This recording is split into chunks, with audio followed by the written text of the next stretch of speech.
बिस्मिल्लाहिर्रहमानिर्रहीम। अस्सलाम वालेकुम डियर स्टूडेंट्स, क्या हाल है? उम्मीद है ठीक होंगे।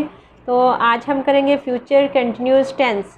फ्यूचर कंटिन्यूस टेंस से पहले हमने फ्यूचर इंडेफिनिट टेंस किया था। जैसा कि आपको मालूम है कि फ्यूचर जो टेंस है वो हमने स्टार्ट कर लिया था और फ्यूचर इंडेफिनिट कंप्लीट हो गया था। आज हम फ्यूचर कंटिन्यूस टेंस करेंगे।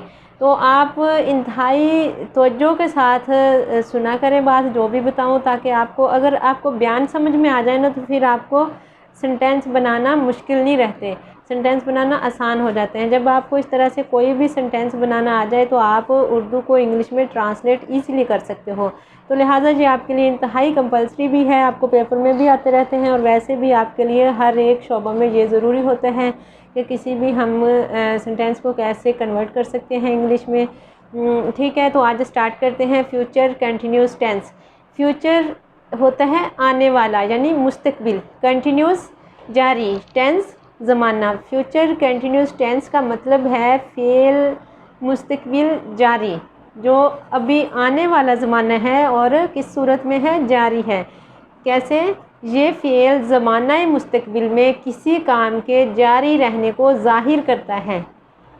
ये फ़ेल ज़माना मुस्तकबिल मराद कि आने वाले ज़माने में किसी काम के जारी रहने को, कि कोई काम हो रहा होगा और होगा आने वाले ज़माने में और किस सूरत में, जारी रहने को, यानी कि काम के जारी रहने को ज़ाहिर करता है। और उर्दू सेंटेंस की इसकी पहचान कैसे की जाती है कि उर्दू फ़िक्रात के आखिर में लफ्ज़ रहा होगा, रही होगी, रहे होंगे वगैरह आता है। इस तरह से हमें पहचान होगी कि ये इस टेंस का सेंटेंस बोला गया है। अगर आपसे कोई कहता है अहमद काम कर रहा होगा या अहमद कल काम कर रहा होगा, अहमद कल 2 बजे से काम कर रहा हो, यानी आने वाले ज़माने का ज़िक्र किया जाएगा। जब वैसे भी अहमद काम कर रहा होगा, होगा यानी जब होगा की बात आ जाए ना तो आप समझे कि ये मुस्तकबिल में है। तो मुस्तकबिल की पहचान कंटिन्यूस में है, रही होगी, रहे होंगे, रहा होगा वगैरह। इस तरह से कोई भी जो उर्दू का जुमला है ना वो इस पे एंड होगा। कोई भी है, जैसे अहमद काम कर रहा होगा, माहीगीर कल शाम को मछलियाँ पकड़ रहे होंगे, हम ख़त लिख रहे होंगे, मैं कल बाज़ार जा रहा होऊंगा। ऐसे कोई भी सेंटेंस हो सकता है। तो आइए इसको बनाना कैसे हैं ये सीखते हैं। सबसे पहले आपको पता है सब्जेक्ट यूज़ करते हैं, उसके बाद हमें लेना है हेल्पिंग वर्ब, फिर लेना है वर्ब और ऑब्जेक्ट। तो हेल्पिंग वर्ब, इसमें सब्जेक्ट तो आप समझ गए होंगे कि किसको कहते हैं। सब्जेक्ट कहते हैं काम करने वाले को, फ़ाइल को कहते हैं सब्जेक्ट। तो हेल्पिंग वर्ब इसमें जो यूज़ होने हैं वो हैं शैल बी और विल बी। शैल बी किन के साथ यूज़ होना है? आई और वी के साथ। विल भी किन के साथ यूज़ होना है? आई और वी के अलावा कोई भी सब्जेक्ट आ जाए तो विल बी यूज़ करना है। यानी आप ये बात जहन में रखेंगे, शैल बी, अगर हमारा सब्जेक्ट आई है तब भी शैल बी लगेगा, अगर हमारा सब्जेक्ट वी है तो भी शैल बी ही यूज़ किया जाएगा, अदरवाइज़ विल बी। जैसे दे, ही, शी, इट, इस तरह से कोई भी सब्जेक्ट बन सकता है तो उनके साथ हम विल भी यूज़ करेंगे, आई और वी के साथ शैल भी यूज़ करेंगे। तो आइए हम सेंटेंस बनाते हैं। अहमद काम कर रहा होगा, इसमें अब हमें सबसे पहले लेना है सब्जेक्ट। तो सब्जेक्ट इसमें है अहमद, अहमद आ गया स्टार्ट में। अब हमें लेना है हेल्पिंग वर्ब। तो हेल्पिंग वर्ब में आपको मैंने अभी बताया है कि शैल कब लगेगा, आई या वी होगा। तो अब हमारे पास क्या है, सब्जेक्ट अहमद है, तो अहमद के साथ हमें लेना है will be. Ahmad will be, तो वर्ब की कौन सी फॉर्म लेनी है? First form plus ING। तो डू होता है करना, तो कैसे आ जाएगा? डू के साथ ING लगा के डूइंग। आगे हमारा क्या सेंटेंस में जो था ऑब्जेक्ट वो है काम, तो काम की इंग्लिश होती है वर्क। सारा कैसे बना? Ahmad will be doing work. आगे है माहीगीर कल शाम को मछलियाँ पकड़ रहे होंगे। अब कल की जो बात हुई है ना वो आने वाले कल, यानी कि जो एक कल होता है जो पीछे गुजर गया है वो होता है पास्ट में। अब हम बात कर रहे हैं फ्यूचर की, तो फ्यूचर में होता है कल शाम, टुमारो कहते हैं हम कल को। अच्छा, इसकी बाकी तरतीब तो ये देखिए, सब्जेक्ट इसमें कौन है? फिशरमैन है। फिशरमैन होता है एक जो मछलियाँ पकड़ने वाला माहीगीर। इसमें हमें पता चला कि रहे होंगे ज़्यादा हैं माहीगीर, तो हमने लगा दिया मैन की जमा होती है man. Fisherman, fisherman will B, इसके साथ लगेगा हेल्पिंग वर्ब विल बी। अब कैच होता है पकड़ना, तो कैचिंग आ जाएगा, first form plus ING, catching. Fish, क्या पकड़ रहे थे फ़िश, और क्या कोई टाइम आ जाए तो फिर हमने वो एंड पे यूज़ करना है। फ़िश टुमारो इवनिंग, टुमारो कल, इवनिंग शाम, यानी कल शाम था हमारे पास, जो टाइम शो हुआ था वो कल शाम था। माहीगीर कल शाम को मछलियाँ पकड़ रहे होंगे, तो इसके लिए टुमारो इवनिंग लगाए। सारा कैसे बना है, fisherman will be catching fish tomorrow evening. Subject माहीगीर था, सबसे पहले आ गया। हेल्पिंग वर्ब इसके साथ विल भी यूज़ होना था, और पकड़ रहे होंगे इसका वर्ब था। कैच होता है पकड़ना, तो फर्स्ट फॉर्म प्लस ING करना था, कैचिंग बन गया।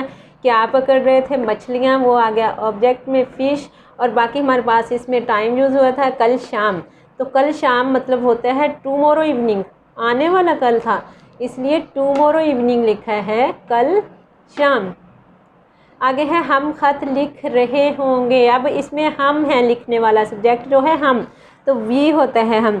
वी के साथ क्या लगाना है, शैल बी, तो वी शैल बी। अब लिखना क्या होता है, राइट, तो राइट के साथ ING प्लस किया तो राइटिंग बन गया। और ऑब्जेक्ट में क्या था, a letter, we shall be writing a letter. मैं कल बाज़ार जा रहा हूँगा, मैं, अब मैं की बात हुई है तो हम क्या लिखेंगे, आई के साथ शैल बी, हेल्पिंग वर्ब आ गया। तो I shall be going, first form go होती है तो going, I shall be going to बाज़ार, I shall be going, go था फर्स्ट फॉर्म प्लस ING किया, गोइंग बन गया टू बाज़ार। आगे क्या था, टाइम टुमारो, आने वाला कल, तो टुमारो लगा दिया हमने। मैं कल शाम बाज़ार जा रहा हूँगा, आई shall be going to bazaar tomorrow. तो ये तो हो गए सिंपल सेंटेंस। इसी तरह अगर आपको नेगेटिव सेंटेंस पूछा जाए तो उसमें आपने क्या करना है, फ़र्ज़ किया आपको पूछता है अहमद काम नहीं कर रहा होगा, अहमद काम नहीं कर रहा होगा, तो ये नेगेटिव बन जाता है। तो हम नोट कहाँ पे यूज़ करेंगे, हम लिखेंगे सबसे पहले अहमद तो लिख लिया, विल भी लिख लिया, शैल या विल जो भी यूज़ होना है वो लिख लेना, और बी लिखने से पहले आपने नोट लगाना है। इधर शैल या विल जो भी लगाना है वो लगा लिया। Ahmad will not be doing work, बाकी सारी तरतीब वही है। शैल या विल के फ़ौरन बाद नॉट लगाना है और बी बाद में आएगा। इसी तरह अगर माहीगीर कल शाम को मछलियाँ नहीं पकड़ रहे होंगे तो क्या आ जाएगा, फिशरमैन विल नॉट, इधर आ जाएगा not, will not B catching fish tomorrow evening. ये देखिए कोई फ़र्क नहीं आया, सिर्फ हमने शैल या विल के बाद नॉट पुट कर दिया है। इसी तरह हम ख़त लिख रहे होंगे, वी शैल नॉट, इधर हम नॉट लगा देंगे, नहीं आ जाए ना तो फिर ऐसे हम ख़त नहीं लिख रहे होंगे, इसमें भी माहीगीर कल शाम को मछलियाँ नहीं पकड़ रहे होंगे, ऐसे नहीं की बात अगर आ जाए तो हमने शैल या विल के बाद नोट लगा देना है। तो उम्मीद है कि आपको नोट का भी कंसेप्ट क्लियर हो गया होगा, नोट कहाँ पे यूज़ होना है, नेगेटिव सेंटेंस कैसे बनेगा। अब अगर आपको पूछा जाए कोई स्टेटमेंट इस तरह से हो कि उसमें कुछ पूछा जा रहा हो, बयान नहीं किया जा रहा बल्कि पूछा जा रहा है, तो इस तरह के जो सेंटेंस होते हैं उनको हम क्या कहते हैं, इंटेरोगेटिव। इंटेरोगेटिव में कोई भी बयान, कोई भी ऐसा बयान जो पूछा जा रहा होता है, मसलन ऐसे हो सकता है, क्या अहमद काम कर रहा होगा, कैसे हो सकता है, इधर हम क्या, तो ऐसे अगर कोई सेंटेंस हो तो एंड पे हम फिर क्वेश्चन मार्क भी देते हैं, क्या अहमद काम कर रहा होगा। तो हमने क्या करना है, अब ये नोट हम रेस कर रहे हैं क्योंकि उधर से भी मैंने नहीं रेस कर दिया है। तो अब है क्या अहमद काम कर रहा होगा, अब हमसे कोई स्टेटमेंट पूछा जा रहा है, तो अब हम क्या करेंगे, शैल या विल जो भी आपके सेंटेंस में सब्जेक्ट के लिहाज से यूज़ हुआ है उसको हमने इधर स्टार्ट में लिख देना है। ओनली शैल या विल ही लेंगे स्टार्ट में, बी अपनी जगह पर ही रहेगा। जैसे हमारा ये जो विल है ना, इसमें अहमद के हिसाब से विल यूज़ हुआ था, हम ले आएंगे विल को स्टार्ट में, विल अहमद, विल इधर से हम ख़त्म कर देंगे, will Ahmad be doing work.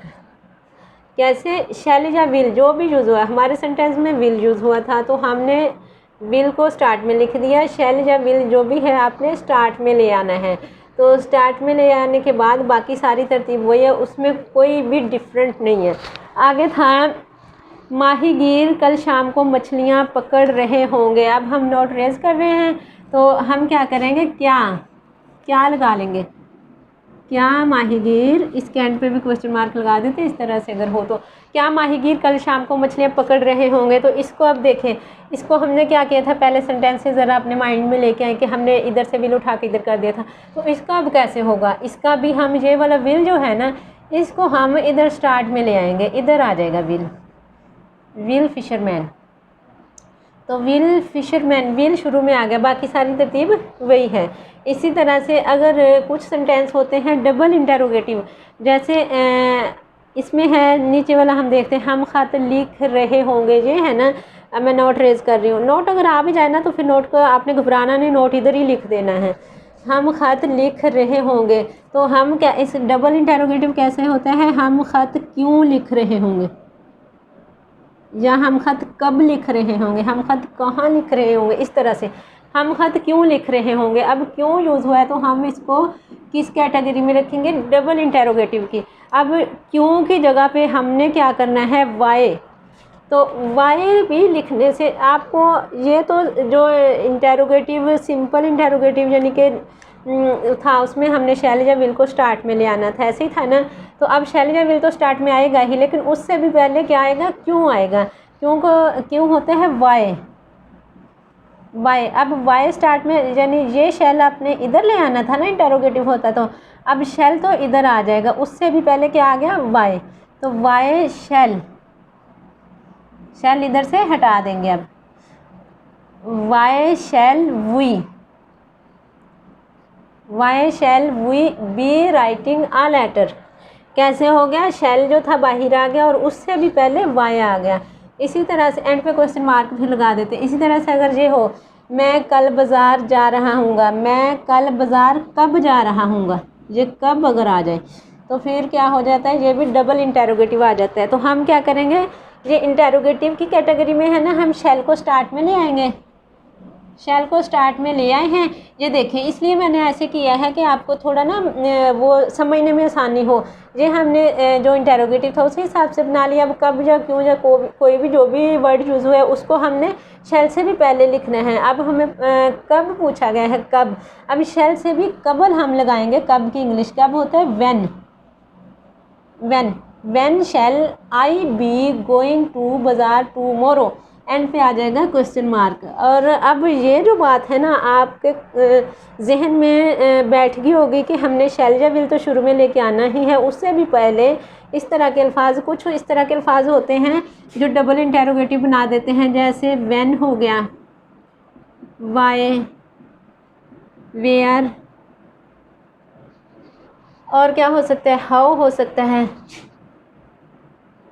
ठीक है, इस तरह के कुछ अल्फाज यूज़ होते हैं जब हमारा कोई भी सेंटेंस होता है डबल इंटेरोगेटिव बन जाता है। कब, व्हेन को हम कब, वाई, क्यों, वेयर, कहाँ, हाउ, कैसे। आप वहाँ कैसे पहुँच रहे होंगे, इस तरह से हम वहाँ क्यों जा रहे होंगे, या हम कहाँ जा रहे होंगे, वो क्यों ख़त लिख रहे होंगे, हम कब चाय पी रहे होंगे। इस तरह से कोई भी सेंटेंस जो होता है ना, क्यों, कब, कहाँ, कैसे, तो ये डबल इंटेरोगेटिव की कैटेगरी में आता है। तो हम शैल या विल से भी कबल इन अल्फाज को ले आते हैं। आई होप कि आपको समझ आ गया होगा। अगर कोई सेंटेंस थोड़ा बहुत मिसिंग हो जाए या आपको समझ ना आए तो आप क्या करेंगे, आपको करना होगा, वीडियो थोड़ी रोकनी है, आपने उसके बयान को समझना है कि क्या किस तरह से ये हमें शैल या विल कहाँ पर लेके आना है। तो आप ना अच्छे से समझ लीजिए करें, वीडियो को थोड़ा रोक कर बात को समझ लिया करें कि कैसे ये इधर यूज़ हो। आप ना 3-4 सेंटेंस करोगे, प्रैक्टिस करेंगे तो आपको सारे सेंटेंस आ जाएंगे इंशाल्लाह। तो ठीक है, अल्लाह हाफिज़।